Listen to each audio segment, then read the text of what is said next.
नमस्कार, मैं हूं उपेंद्र यादव। आज बिहार की राजनीति का वह चेहरा आपके सामने ला रहे हैं जो सिर्फ वोट से नहीं, विश्वास, सवाल और लोकतांत्रिक मूल्यों की धड़कनों से लिखा गया है। बिहार विधानसभा चुनाव के नतीजे सामने हैं। सत्ता पक्ष खुश है, जश्न में डूबा है और विपक्ष सवालों से जल रहा है, सवालों में जल रहा है। लेकिन एक बात तो सबसे अधिक चुभ रही है, वह है विचित्र दृश्य। मुख्य चुनाव आयुक्त को विपक्ष द्वारा बधाइयां, जी हाँ बधाइयां, रोष में, क्षोभ में और हताशा में। पर एक बात साफ है, इन बधाइयों में अविश्वास की एक लंबी चौड़ी गहरी नदी बहती दिख रही है और यही अविश्वास आज का सबसे बड़ा सवाल है। बिहार विधानसभा चुनाव के नतीजों को एक शब्द में समेटना हो तो अभूतपूर्व शब्द बेहतर रहेगा। अभूतपूर्व इसलिए नहीं कि 2 दशकों के सुशासन ने फिर अपना झंडा गाड़ दिया, बल्कि इस बार बिहार ने एक ऐसी लहर दिखाई, एक ऐसा वोट पैटर्न दिया जहां एंटी कंबेंसी का नामोनिशान नहीं है, अप्रो इनकम्बेंसी आसमान छूती दिखाई दी। यानी जनता ने कह दिया सरकार ठीक है, सरकार सही है, विकल्प की जरूरत नहीं है। पर सवाल है, क्या जनता सचमुच इतनी संतुष्ट थी या संतुष्टि दिखाने की यह मजबूरी किसी और वजह से पैदा हुई? विशेषज्ञ कहते हैं, लोकतंत्र जब मूल्यहीनता की तरफ फिसलता है तो भीड़ को संतुष्ट दिखाया जाता है, भीड़ को विकल्पहीन बनाया जाता है और विकल्पहीन भीड़ वही वोट करती है जो सत्ता चाहती है। सवाल यह भी है, इस लोकतंत्र में विपक्ष हारने के बाद मुख्य चुनाव आयुक्त को बधाई देता है। ये दृश्य भारत की चुनावी राजनीति में बहुत कम देखे गए हैं। जम्मू कश्मीर, असम कठिन परिस्थितियों वाले चुनावों में भी ऐसे माहौल नहीं बना, आज बन रहा है और यह संदेश देता है कि अविश्वास कितना गहरा है। वहीं कांग्रेस अध्यक्ष खड़गे कह देते हैं ये नतीजे वोट चोरी की साजिश है। राहुल गांधी मंच पर सीधे कहते हैं, हमने एक ऐसा चुनाव हारा है जो शुरू से ही निष्पक्ष नहीं था। आपके संजय सिंह महीनों पहले कहते हैं, चुनाव हाईजैक कर लिया गया है। जब यह असंतोष 3 दलों में नहीं, पूरे विपक्ष में एक साथ दिखाई दे तो सवाल उठता है, क्या वाकई कुछ गड़बड़ है या विपक्ष अपनी हार को पचा नहीं पा रहा है? अब आते हैं बहस की जड़ पे। मुख्य चुनाव आयुक्त ज्ञानेश कुमार वे कहते रहे, चुनाव आयोग की निगाह में सत्ता पक्ष और विपक्ष दोनों बराबर हैं। लेकिन विपक्ष कहता है, यह बराबरी दिखा कहाँ? मतदाता सूची का गहन पुनरीक्षण, वह भी अचानक, हड़बड़ी में, बाढ़ के बीच। विपक्ष की शिकायतों पर कोई ठोस कार्रवाई नहीं। सुप्रीम कोर्ट में मामला पहुंचने पर भी अड़ियल रवैया। क्या यह सब सिर्फ प्रक्रियागत लापरवाही थी या कुछ और चल रहा था? यह सवाल है जिसका जवाब आज भी हवा में तैर रहा है। संजय सिंह तो यहाँ तक दावा करते हैं 80 लाख वोट डिलीट किए गए। सोचिए, 80 लाख, इतना वोट तो कई देशों की कुल जनसंख्या से ज्यादा है। चुनाव प्रक्रिया की विश्वसनीयता पर यह सवाल छोटा नहीं है।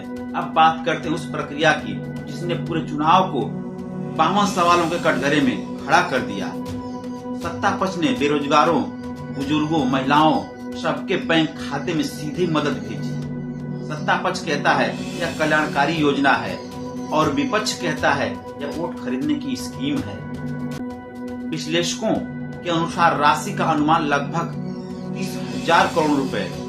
जरूरी प्रश्न यह है कि अगर यही कार्य किसी विपक्षी सरकार वाले राज्य ने किया होता तो क्या चुनाव आयोग आंखें मूंद लेता? योगेंद्र यादव कहते हैं, अगर यह काम किसी विपक्षी राज्य ने किया होता, चुनाव आयोग रातों रात खड़े होकर इसे रोक देता। यह कहना है एक ऐसे व्यक्ति का जिसने 20 साल चुनावों को नजरिए, जमीन से और समस्याओं से समझा है। अब आते हैं विपक्ष पर भी। क्या विपक्ष शिकायत करके अपनी जिम्मेदारी पूरी कर लेता है? पहला मुद्दा, विपक्ष ने भाजपा को समझा ही नहीं। भाजपा किस ढांचे पर काम करती है और कौन से हथकंडे इस्तेमाल करती है, कितना संसाधन जोड़ सकती है। वरिष्ठ पत्रकार शीतल पी सिंह कहते हैं, विपक्ष को अंदाजा ही नहीं कि भाजपा क्या क्या कर सकती है। वह 20वीं सदी की राजनीति लड़ रहा है, जबकि भाजपा 21वीं सदी की टेक्नोलॉजी, रणनीति और संसाधनों से खेल रही है। विपक्ष की मान्यता जब भाजपा बदनाम होगी, जनता खुद हमारे पास आ जाएगी। लेकिन जनता आएगी क्यों? विकल्प कहाँ है, नेतृत्व कहाँ है, संगठन कहाँ है? जनता विकल्प देती है, लेकिन विकल्प बनाया भी तो जाता है। अब आते हैं परिणामों की सबसे विचलित करने वाली तस्वीर पर। राजद को भाजपा से अधिक वोट मिले, लेकिन सीटों का हाल भाजपा की तुलना में राजद की सीटें 1/3 से भी कम। दूसरी ओर कांग्रेस से थोड़ा ही अधिक वोट लेकर लोजपा यानी रामविलास पार्टी 3 गुनी सीट निकाल लेती है। आप इसे क्या कहेंगे? मतदान की विकृति, एग्जिट पोल्स का झूठ या चुनावी प्रणाली की त्रुटि? हर चुनाव प्रणाली फर्स्ट पोस्ट सिस्टम यह अक्सर ऐसा करती है, लेकिन इस बार यह त्रुटि इतनी बड़ी है कि विपक्ष इसे सिस्टमेटिक ड्रिफ्ट कह रहा है। अब आते हैं लोकतंत्र की सांसों पर। एक अखबार की हेडलाइन बहुत कुछ कह देती है। 10,000 में 10वीं बार ताज, मतलब सत्ता और मतदाता का सौदा। सरकार पैसे दे, मतदाता वोट दे। अगर यह मॉडल स्वीकार हो गया तो फिर लोकतंत्र नहीं बचेगा। सौदों का देश, बिके हुए वोटों का समाज और उन खरीदारों का शासन जिनके पास सबसे ज्यादा पैसा है। क्या यह वही लोकतंत्र है जिसके लिए आजादी मिली? अंतिम सवाल, क्या बिहार लोकतंत्र की नई दिशा दिखा रहा है या चेतावनी? आज जो हो रहा है वह सिर्फ बिहार का नहीं, आने वाले वर्षों की राजनीति की दिशा है। विपक्ष कह रहा है ये नतीजे लोकतंत्र के लिए खतरा है। सत्ता कह रही है ये जनादेश है। लेकिन जो लोग लोकतंत्र के मूल्यों को समझते हैं उनके लिए यह समय जश्न का नहीं बल्कि चिंतन का, मनन का और चेतावनी का है।